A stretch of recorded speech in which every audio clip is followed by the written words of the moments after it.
संजय निषाद ने बीजेपी के लोकसभा इलेक्शन में हार और नेताओं के बीच खटपट पर क्या बताया। बीजेपी में लोकसभा चुनाव के बाद मची खटपट पर योगी सरकार में मंत्री संजय निषाद ने प्रतिक्रिया देते हुए कहा कि ये सब विपक्ष की वजह से है, पार्टी में कोई तकरार नहीं है। साथ ही संजय निषाद ने लोकसभा चुनाव पर बयान देते हुए कहा कि विपक्ष ने जनता में भ्रम फैलाया और हम जनता को समझा नहीं पाए। देखिए, जिस तरीके से हम लोगों ने आजमगढ़ और रामपुर जीत के दिखाया था, चुनाव उसी तरीके से ये भी चुनाव जीत कर दिखाएंगे। जो कमियां रहेंगी वो सुधार करेंगे। विपक्ष ने जो भ्रम फैलाकर इस बार नैरेटिव सेट करके थोड़ा आंशिक सफलता प्राप्त करने में कामयाब हुआ, तो उस नैरेटिव को हम लोग सही बात पहुंचाकर जनता को फिर साथ लाएंगे और कार्यकर्ताओं के माध्यम से हम लोग निचले पावदान पर पहुंचेंगे। सर, विपक्ष भी रहेगा सर, क्योंकि इस उपचुनाव पर लोगों की नजर है। कहा जा रहा है कि इससे बीजेपी की और एनडीए की स्थिति पता चल जाएगी आगामी चुनाव को लेकर। देखिए, एक बार नैरेटिव का लाभ ले लिया धोखे से, दोबारा उन्हें मिलने वाला, चूंकि कुछ झूठ और भ्रम का कैश कार्ड एक ही बार कैश कराया जा सकता है। तो हम लोग सभी लोगों के साथ जो काम करना चाहिए था उत्तर प्रदेश का या क्षेत्र के विकास की, शांति की, जो भी है, उस सब कई मुद्दे हैं जिस पर हम लोग आधारित वोट मिलेगा। और हम लोग जो सीटें हैं, निश्चित रूप से जो यह लोकसभा का जो इलेक्शन होता है वो राष्ट्र का चुनाव होता है, राष्ट्रवाद के चुनाव पर होता है और उसमें बड़ा चुनाव होता है। ये छोटा चुनाव है, निश्चित रूप से हम लोग जीतेंगे। सर, क्या लगता है जो बीजेपी में तकरार देखी जा रही है, कुछ से लखनऊ आए हैं, क्या लगता है सर सब कुछ ठीक है बीजेपी में, और अगर इससे आने वाले चुनाव पे क्या कुछ फर्क पड़ सकता है?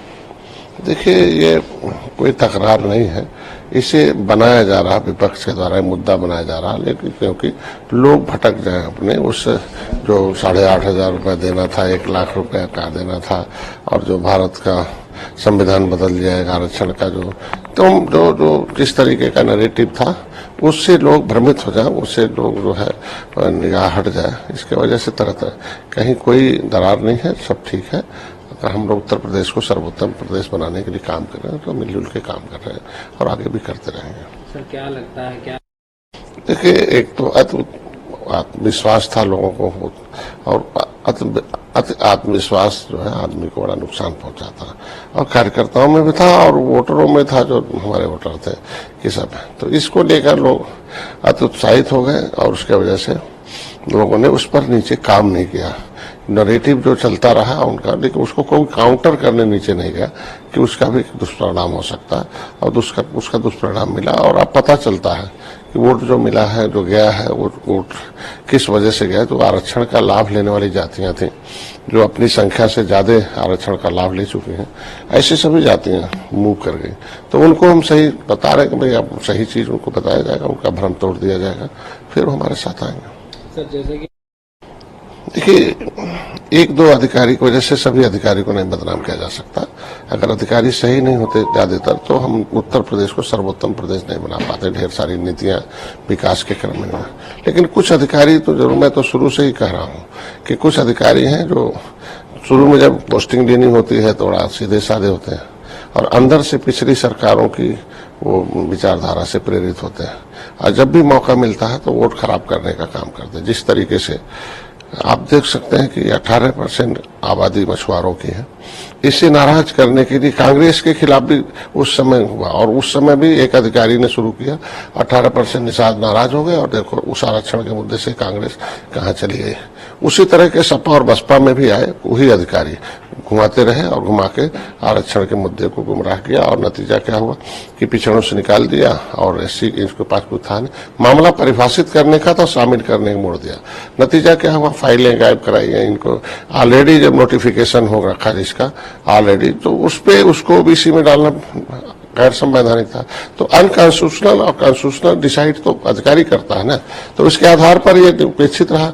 तो देखो सपा और बसपा की वही हाल हो गई। तो यही निशान है जो आज के दिन में भाई माननीय मुख्यमंत्री जी ने दिशा निर्देश मांगा अगर आरजीआई से कि भाई ये जो 1961 में सेंसस में 1961 में इनकी गिनती हुई थी, इनके पास नोटिफिकेशन है कि केवट मल्ला मझवार है, और ये आज के दिन उत्तर प्रदेश सेंसस में इसका दिशा निर्देश दिया जाता तत्काल। तो तत्काल दिशा निर्देश देने के बजाय अधिकारी जो है वो यहाँ देना चाहिए और कहाँ भेज दिया कि सामाजिक न्याय मंत्रालय, मतलब वो उलझाए रखते हैं। तो ऐसे कुछ अधिकारी हैं जिसकी वजह से समुदाय उपेक्षित रहे, तो वोट खराब हो जाए जिससे नुकसान हो। तो ऐसे बहुत अधिकारी हैं इसी तरीके के, समय आने पर वो नुकसान पहुंचाने का काम करते हैं प्रेरित। जैसे हमारे यहाँ जो आपने देखा हो 2021 में चुनाव हुआ था जिला पंचायत का, 2 निषाद जीत के आए जिला पंचायत से, जीत गए। प्रमाण पत्र लेने के लिए जिले पर नियम था, प्रमाण पत्र लेने आए तो पता चला कि हारे हुए प्रत्याशी को 2 अपने संवर्गीय को दे दिया और उनको और चुनाव आयोग के वेबसाइट पे भी डाल दिया अधिकारी ने। फिर जब हंगामा हुआ, फिर जांच हुआ, फिर से प्रमाण पत्र उनको, तो इसी तरीके से पकड़े जाते हैं और इनके ऊपर कार्रवाई भी करते हैं। मुख्यमंत्री जी को धन्यवाद दूंगा कि समय समय पर जब जांच होता है ऐसे अधिकारी जो मिलते हैं उनके ऊपर कार्रवाई होती है। सर, नुकसान पहुंचाने वाले अधिकारी आप निश्चित रूप से चिन्हित हो रहे हैं। वो जब क्रियाकलाप जब बाहर आ जाता है कि वो कार्यकर्ता का नहीं सुने, जिलाध्यक्ष का नहीं सुने, मंत्री की बात नहीं सुने, जनता को उपेक्षित रहे, वो अपने आप पता चल जाता है कि अधिकारी हैं और उनको इसीलिए वहां से हटाया जाता है। हटाने के बाद लेकिन उन अधिकारी को हटाया तो नहीं जाता, बल्कि उस समस्या को दूसरे जगह, वो समस्या जहां रहेगा अधिकारी वही वो समस्या पैदा करेगा। तो अधिकारियों की पोस्टिंग ट्रांसफर बहुत मायने नहीं रखता, बल्कि उनको उस जगह से उनको बीआरएस देके घर भेज दिया जाए। सर, समाज जनता कहीं परेशान है, जनता एकदम सुख शांति से, आप देख सकते हैं नेता लोग परेशान है क्योंकि नेताओं को कुछ को सत्ता नहीं मिल रही है, कुछ को हार मिल रही है, कुछ को जीत मिल रही है, उसमें ये लोग परेशान। जनता खुश है। जनता परेशान तब थी जब पिछली सरकारें थी, माफियाओं से परेशान थी, दहशतगर्दों से, गुंडों से परेशान थी, तब